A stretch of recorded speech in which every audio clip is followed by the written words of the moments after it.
வணக்கம் மகளே. இந்த வீடியோவில் என்ன பேச போகிறோம் அப்படின்னு பார்த்தீங்கன்னா, அன்ஷிதா வந்து ஒரு இன்டர்வியூ கொடுத்துருக்காங்க. அதாவது நான் விஷாலையும் காதலிக்கல, அருணையும் காதலிக்கல, வேற ஒருத்தரை அவர் கூட இருக்குது அப்படிங்கிறத பற்றி பேசியிருக்காங்க. இப்போ தான் இன்டர்வியூ கொடுத்துருக்காங்க.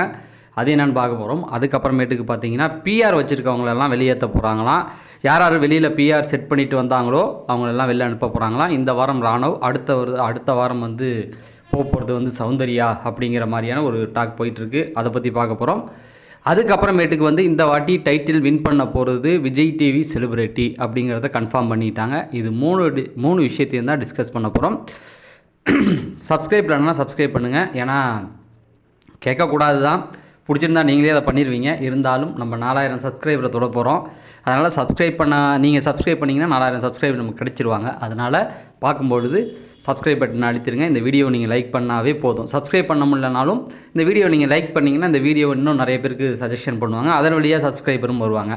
அதனால் 2 விஷயத்தையும் மறக்காமல் பண்ணிடுங்க. ஃபஸ்ட்டு அன்ஷிதா வீட்டுக்குள்ளே ஒரு விஷயம் பண்ணாங்க. என்னென்னா, அருணுடைய காதில் போய் ஒரு விஷயம் சொல்லுவாங்க இல்லையா, அது கூட என்னென்னு தெரியாமல் நம்மளாம் முழிச்சிக்கிட்டு இருந்தோம். அது வெளியேறதுக்கு ஞாயிற்றுக்கிழமை வெளியேறினாங்க, வெள்ளிக்கிழமை நிகழ்வு அப்படின்னு சொல்லி சனிக்கிழமை போட்டாங்க. சரி, போன வாரம் அது என்ன காதில் சொன்னாங்க அப்படிங்கிறத வந்து கேட்டாங்க. நீங்கள் வந்து விஷாலை லவ் பண்ணுறீங்களா இல்லையா அந்த மாதிரிலாம் அந்த இன்டர்வியூவில் கேட்டாங்க. அதுக்கு அவங்க சொன்னது, நான் காதில் போய் எதுவுமே சொல்லலை. அதாவது விஷாலையும் நான் லவ் பண்ணல, அருணவும் கிடையாது. அதுக்கு முன்னாடி ஒருத்தர் இருந்திருக்காரு, லவர் சொல்கிறாங்க. அவரை பற்றி தான் சொன்னேன் அப்படிங்கிற மாதிரி சொல்லியிருக்காங்க. ஸோ அப்போ என்ன ஆகுது அப்படின்னு பார்த்தீங்கன்னா, விஷாலும் இல்லை, அருணாவும் இல்லை, இன்னொருத்தவன் தான் அப்படிங்கிற மாதிரி சொல்கிறாங்க. இது என்ன லிஸ்ட்டு பெருசாக போயிட்டே இருக்குது அப்படின்னு பார்க்குறீங்களா? அது அவங்க பர்சனல், நம்ம அதுக்குள்ளே நுழைய வேண்டாம். இது அவங்க கொடுத்துருக்காங்க.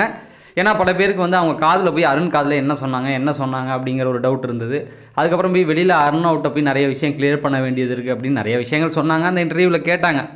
பட் இது வந்து அவங்க சொல்லியிருக்காங்க. அது எந்த அளவுக்கு உண்மைன்னு தெரியல. ஆனால் ஒன்று மட்டும் உறுதி, இது திரும்ப உள்ளே போவாங்கள்ல ஃபைனலுக்கு முன்னாடி, அப்போ தர்ஷிகாவும் இருக்காங்க, இவங்களும் இருக்காங்க.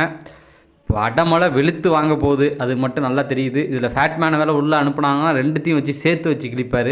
ஏன்னா ஃபேட்மேனை குறை சொல்லிக்கிட்டே இருந்தது விஷால் தான் ஃபஸ்ட்டு வீக் ஃபுல்லாக. அதெல்லாம் மைண்டில் வச்சு அடின்னு அடிக்க போகிறாரு, பார்க்கலாம் அப்படிங்கிறது தான்.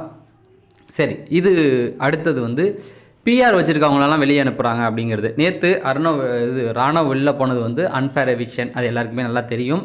ஏன்னா அவருக்கு ஓட்டுகள் இருந்தால் அவர் எப்படி வெளில போனார் அப்படின்னு சொல்லி அங்கே விஜய் சேதுபதி ஒரு வார்த்தை சொன்னார், எல்லோரும் கவனிச்சிருப்பீங்க.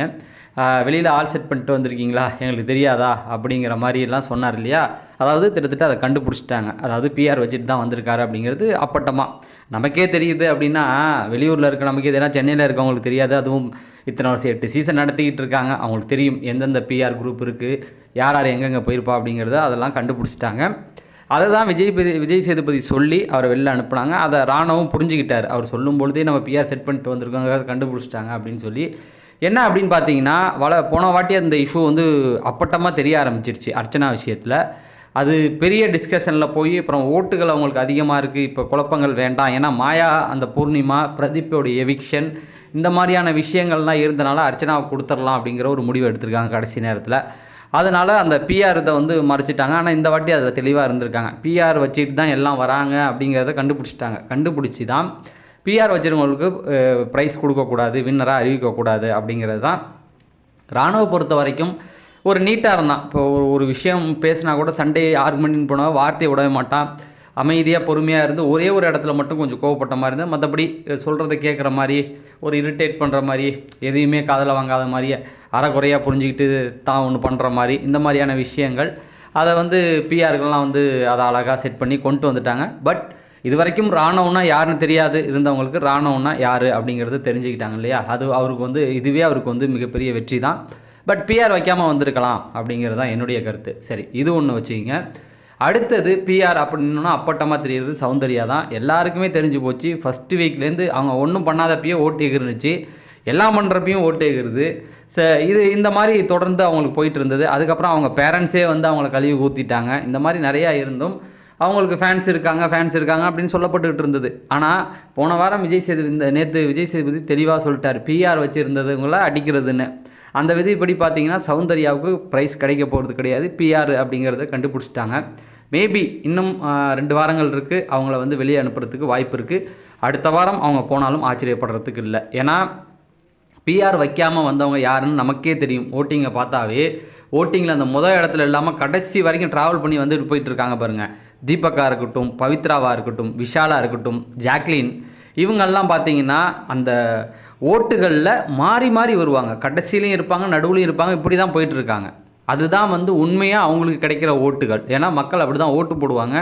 இன்றைக்கி அவங்கள பிடிக்கலன்னா அவங்களுக்கு ஓட்டு போட மாட்டாங்க. மக்கள் வந்து ஸ்டாண்டர்டாக ஒருத்தவங்களையே போட்டு நம்பிக்கிட்டு இருக்க மாட்டாங்க. இன்றைக்கி கேமில் இவன் நல்லா விளாண்டுருக்கான், நேற்று அவன் நல்லா விளையாடலாம், அவனை பிடிக்கல, இன்றைக்கி அவனை பிடிச்சிருக்கு, இப்படி தான் ஓட்டுகள் வரும். அந்த முதல் 2 இடத்துல இருக்கிறவங்களுக்கு எப்போவுமே பிஆர் ஓட்டுகள் தான். அதை கணிச்சிட்டாங்க. அதுக்கப்புறம் மஞ்சரி வந்து இன்றைக்கி எவிக்ஷன் அது கன்ஃபார்ம் ஆகிடுச்சு. ஆனால் மஞ்சரியுடைய எவிக்ஷன் வந்து விஜய் சேதுபதிக்கே பிடிக்கலங்கிற மாதிரி சொன்னாங்க. ஆனால் இந்த வாட்டி அவங்க என்ன பண்ணிட்டாங்கன்னா, செலிப்ரிட்டி சேனலில் இருக்கவங்களுக்கு தான் கொடுக்கணும், மஞ்சரிக்கு வந்து பெரிய வாய்ப்பு தான் இது அப்படிங்கிறது. 2வது, மஞ்சரிக்கு ஓட்டு இல்லை, அது நல்லாவே தெரிஞ்சிருச்சு அப்பட்டமாக ரொம்ப நாளாகவே. போன வாரம் வந்து முத்துவோடைய சப்போர்ட்டர்ஸ் காப்பாற்றினாங்க, இந்த வாரம் தீபக்கை காப்பாற்றினால இவங்க வெளியில் வந்துட்டாங்க. பட் மஞ்சரி ஒரு ஸ்ட்ராங் பிளேயர், எல்லாருக்குமே பிடிச்ச மாதிரி. தமிழ் பேச்சு எங்கள் மூச்சில் வந்தவங்க தான், நல்லா பேசக்கூடியவங்க. அதை தாண்டி இந்த பிக் பாஸ் அவங்கள வந்து இப்போ உலகம் ஃபுல்லாக அறிமுகப்படுத்திடுச்சுட்டு, அது அவங்களுக்கு ஒரு மிகப்பெரிய வெற்றி. அது ஒன்று. 2வது வந்து ரயானுக்கு வந்து அவங்க 2 மார்க்கு கொடுத்ததை முத்து எவ்வளோ கணிச்சு சொன்னான், அற்புதமாக கணிச்சு சொன்னான். நீ அதை கொடுக்கக்கூடாது அப்படின்னு சொல்லி வேறு யாருக்காவது அவங்க கொடுத்துருந்தாங்க, டை அடிச்சிருந்தா அப்படின்னா அவங்க வந்து இன்றைக்கி இருந்துரு அந்த 2 மார்க்கை விட ஃப்ரெண்ட்ஷிப்பாக நீ பண்ணு அப்படின்னு சொல்லி பண்ணி 3 மார்க் வச்சுருந்தா கூட அவங்க ரயான் முன்னாடி போகிறதுக்கு வாய்ப்புகள் கம்மியாக இருந்திருக்கும் அப்படிங்கிறது தான். பட் எதுவாக இருந்தாலும் அவங்கள வெளியே அனுப்பிட்டாங்க. விஜய் சேதுபதிக்கு அதுக்கு பிடிக்கல. ஆனால் சேனல் தரப்பு வந்து ரொம்ப ஸ்ட்ராங்காக இருந்திருக்காங்க, அது மட்டும் நல்லா தெரியுது. இவங்கள தான் அனுப்பணும் அப்படின்னு சொல்லி. சரி, இவங்கள வெளியில் அனுப்பணும் அப்படின்னா எதுக்குன்னா இவங்களை விட செலிப்ரிட்டி விஜய் டிவி ஸ்டார்ஸ் தான் இந்த வாட்டி அதிகம் அப்படிங்கிறது எல்லாருக்குமே நல்லா தெரிஞ்சு போச்சு. அப்படிங்கிறதுனால இந்த விஜய் டிவிலேருந்து வந்த யாருமே பிஆர் வைக்காமல் வந்திருக்காங்க, நல்லா கவனிச்சு பாருங்கள். அதனால தான் ஓட்டில் கீழேயும் மேலேயும் போகிறாங்க. சௌந்தர்யா ஏதோ ஆர்வ கலரில் வச்சுட்டு வந்துட்டாங்க. அவங்க விஜய் டிவியில் இருந்தது கிடையாது, ஏதோ ஒரு ஷோவில் மட்டும் கலந்துருக்காங்க அப்படிங்கிறது தான், கிராமத்து வீடு அப்படிங்கிற ஒரு ஷோவில். அதனால் மற்றவங்கெல்லாம் தெளிவாக தான் இருக்காங்க. அதனால் சேனலில் மீறி எதுவும் பண்ணிடக்கூடாதுங்கிறதுனாலே வந்திருக்காங்க போல். இப்போ முத்துக்குமரனை பொறுத்த வரைக்கும் அதுதான், முத்துக்குமரனுக்கும் ஓட்டுகள் வந்து சதது பிஆர் குரூப் இருக்குது அப்படிங்கிற ஒரு பேச்சுகள் இருக்குது. 2வது, அது விஜய் டிவி செலிப்ரிட்டிக்குள்ளே அவர் இல்லை, ஒரு ஷோவில் தான் கலந்துருக்காரு.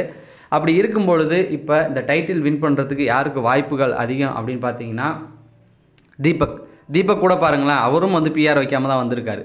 அப்போ அந்த விஜய் டிவிலேருந்து தீபக் இருக்கட்டும், ஜாக்லின் இருக்கட்டும், விஜய் விஷால், பவித்ரா, இப்படி அருண் என்ன கேட்டகரின்னு தெரியல, அவர் கொடுக்க மாட்டாங்க. ஏன்னா போன வாட்டி அர்ச்சனா கொடுத்தாங்க இல்லையா, இந்த வாட்டி அவருக்கு கொடுத்தா அது ஒரு மாதிரி போயிடும் அப்படின்னு சொல்லி விட்டுருவாங்க. இப்போ அவரும் வந்து கடைசி வரைக்கும் மேலே கீழேயும் தான் ஏறி இறங்கிட்டு இருந்தார். சரி, இந்த அந்த 5 பேர் இருக்காங்க, இந்த 5 பேரில் யாரோ ஒருத்தவங்களை தான் செலக்ட் பண்ண போகிறதா சொல்லிக்கிட்டு இருக்காங்க. கண்டிப்பாக வந்து விஜய் டிவி செலிப்ரிட்டி தான் வரப்போகிறாங்க அப்படிங்கிறது உறுதி ஆயிடுச்சு. ஏன்னா பிஆர் ரூட்டுகளை கண்டுபிடிச்சிட்டாங்க, அவங்கள வெளியே அனுப்பணும் அப்படிங்கிறது தான். 2வது, பிஆர் உறுப்பு அப்படின்னு உருட்டுகள் அப்படின்னு வரும்பொழுது நம்ம இவரும் வந்துடுவார், முத்தும் அதில் வந்துடுவார். ஏன்னா அந்த இடத்த விட்டு ஒரு வாரம் கூட அவர் கீழே இறங்கலை அப்படிங்கிறது தான். அதனால் நேற்று நல்லா பாருங்கள், ரயான் ஃப்ராட் பண்ணியிருக்கான்னு சொல்லி எல்லாமே சொன்னாங்க. நேற்று வீடியோவில் சொல்லியிருந்தேன், ரயான் ஃப்ராட் பண்ணல, விஜய் சேதுபதி உள்ளே வந்து ப்ரைஸ் கொடுக்க போகிறாரு, டிக்கெட் கொடுக்க போகிறாரு. அதுக்கு தான் வந்து பிக் பாஸ் வந்து சொல்லியிருந்தார், எதிர்பாராத அதிர்ச்சி நடக்கும்னு சொல்லி. அதை தப்பாக புரிஞ்சுக்கிட்டு ரயான் ஃப்ராட் பண்ணிட்டான் அப்பாவா ஒரு வீடியோ போட்டுக்கிட்டு இருந்தாங்க. சரி போங்கடா, அரைக்குறையாக எல்லாத்தையும் தெரிஞ்சுக்கிட்டு அந்த வியூஸுக்காக போட்டு அடித்து விட்டுட்டு இருந்தாங்க. அதை நான் சொன்ன மாதிரி நேற்று வீடியோவில் நான் சொன்ன மாதிரியே இன்றைக்கி விஜய் சேதுபதி உள்ளே வந்திருந்தார். அதில் நீங்கள் நல்லா யோசிச்சு பார்த்தீங்க அப்படின்னா விஜய் சேதுபதி போட்டு பொழந்து எடுத்தது யாரை? முத்துக்குமரன் தான். ஏன்னா பல இடங்களில் ரூலை மீறி ஒரு ரெஃபரி மாதிரி நின்றுக்கிட்டு எல்லாம் பண்ணது அப்படிங்கிறதையும் போட்டு உடைச்சிட்டாரு.